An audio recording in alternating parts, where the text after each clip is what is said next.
តើអន្តរជាតិដឹងថាប្រទេសមួយកំពុងផលិតអាវុធនុយក្លេអ៊ែរដោយវិធីណាទោះបីជាការផលិតនោះត្រូវបានលាក់បាំងយ៉ាងណាក៏ដោយមានវិធីសាស្ត្រជាច្រើនតែអត្ថបទនេះលើកឡើងតែ5ចំណុចប៉ុណ្ណោះដែលរួមមានទី1ភាពវៃឆ្លាតនៃប្រព័ន្ធផ្កាយរណបនិងការចាប់សញ្ញាពីចម្ងាយបច្ចេកវិទ្យាផ្កាយរណបដ៏ទំនើបផ្ដល់នូវភស្តុតាងដ៏សំខាន់នៃការអភិវឌ្ឍអាវុធនុយក្លេអ៊ែររូបភាពដែលមានគុណភាពបង្ហាញខ្ពស់អាចរកឃើញការសាងសង់កន្លែងចម្រាញ់សារធាតុអុយរ៉ាញ៉ូមកន្លែងរោងចក្រកែច្នៃភ្លូតានីញ៉ូមនិងកន្លែងសាកល្បងអាវុធនុយក្លេអ៊ែរកាយរណបត្រួតពិនិត្យមើលឃើញសញ្ញាប្រាប់ដូចជាមានការរចនាអគារជាក់លាក់ប្រព័ន្ធទីកន្លែងប្រកបដោយសុវត្ថិភាពនិងហេដ្ឋារចនាសម្ព័ន្ធប្លែកៗដែលត្រូវការសម្រាប់កម្មវិធីអាវុធនុយក្លេអ៊ែរជាមួយគ្នានេះព្រមទាំងមានរូបភាពកម្ដៅក៏អាចរកឃើញសញ្ញាកម្ដៅពីរោងចក្រនុយក្លេអ៊ែរបានផងដែរនេះជាការសន្និដ្ឋានដំណាក់កាលដំបូងដែលឈានទៅដល់ការតាមដានបន្តទោះបីជាមានរូបភាពឬសង់ទម្រង់ផ្សេងគ្នាក៏ដោយទី2បណ្ដាញស៊ើបការសម្ងាត់ទីភ្នាក់ងារនេះនឹងតាមដានការរីកសាយភាយអាវុធនុយក្លេអ៊ែរតាមរយៈការស៊ើបការសម្ងាត់របស់បណ្ដាញមនុស្សសញ្ញាស៊ើបការសម្ងាត់និងវិធីសាស្ត្រចាត់ថ្នាក់ផ្សេងៗ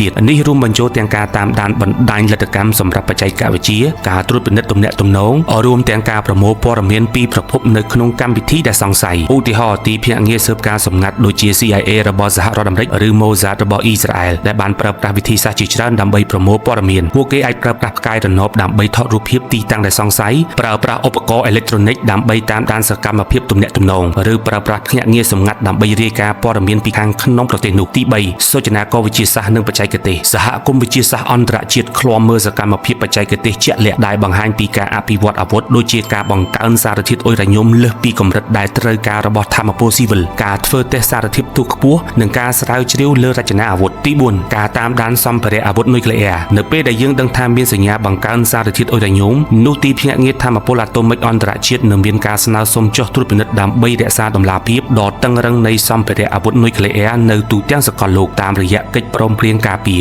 បណ្ដាប្រទេសនានាត្រូវតែប្រកាសអំពីសម្ភារៈនុយក្លេអ៊ែររបស់ពួកគេដោយអនុញ្ញាតឲ្យមានអ្នកត្រួតពិនិត្យផ្ទាល់ថាកម្មវិធីនុយក្លេអ៊ែរស៊ីវិលមិនត្រូវបានបង្វែរសម្រាប់គោលដៅបំណងផលិតអាវុធនោះទេភាពមិនស្របគ្នាក្នុងគណនីសម្ភារៈឬសម្ភារៈបរិក្ខារនោះត្រូវបានចាត់ថាមិនមែនជាថាមពលស៊ីវិលទេជាក់ស្ដែងអ៊ីរ៉ង់បានបដិសេធនៃការសហការជាមួយទីភ្នាក់ងារថាមពលអាតូមិកអន្តរជាតិទី5ការរកឃើញការធ្វើតេស្តអាវុធនុយក្លេអ៊ែរបណ្ដាញសកលនៃស្ថានីយ៍ត្រួតពិនិត្យការរំជួយដីនិងធារាសាស្ត្រអាចរកឃើញការធ្វើតេស្តអាវុធនុយក្លេអ៊ែរគ្រប់ទីកន្លែងនៅលើពិភពលោកអង្គការសន្ធិសញ្ញាហាម5ការសាកល្បងដ៏ទូលំទូលាយដំណើរការប្រព័ន្ធនេះដែលអាចកំណត់អត្តសញ្ញាណសូម្បីតែការផ្ទុះនុយក្លេអ៊ែរតិចតួចបំផុតក៏ដោយឡែកមានករណីអ៊ីស្រាអែលបានបញ្ជាទិញសារធាតុអុយរ៉ាញ៉ូមជាច្រើនដែលអាចបង្វែរស្ថានភាពផលិតបានដោយជោគជ័យមតិមួយចំនួនបានលើកឡើងថាមានអាមេរិកជួយជ្រោមជ្រែងអ៊ីស្រាអែលទើបអាចផលិតអាវុធនុយក្លេអ៊ែរបានតើអ៊ីស្រាអែលអាចទិញសារធាតុអុយរ៉ាញ៉ូមបានយ៉ាងច្រើនដោយមិនឲ្យអន្តរជាតិដឹងតាមវិធីណា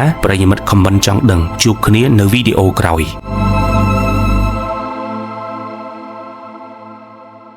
សម្រាប់ប្រិយមិត្តដែលមានបំណងចង់ក្លាយជាអ្នកផលិតមាតិកាចម្រុះឬមាតិកាផ្សេងៗយើងខ្ញុំមានទទួលបង្រៀនដោយតម្លៃពិសេសត្រឹមតែ$20តែប៉ុណ្ណោះប្រិយមិត្តដែលមានចំណាប់អារម្មណ៍អាចឆាតចូលក្នុង Page ឬ Telegram បាន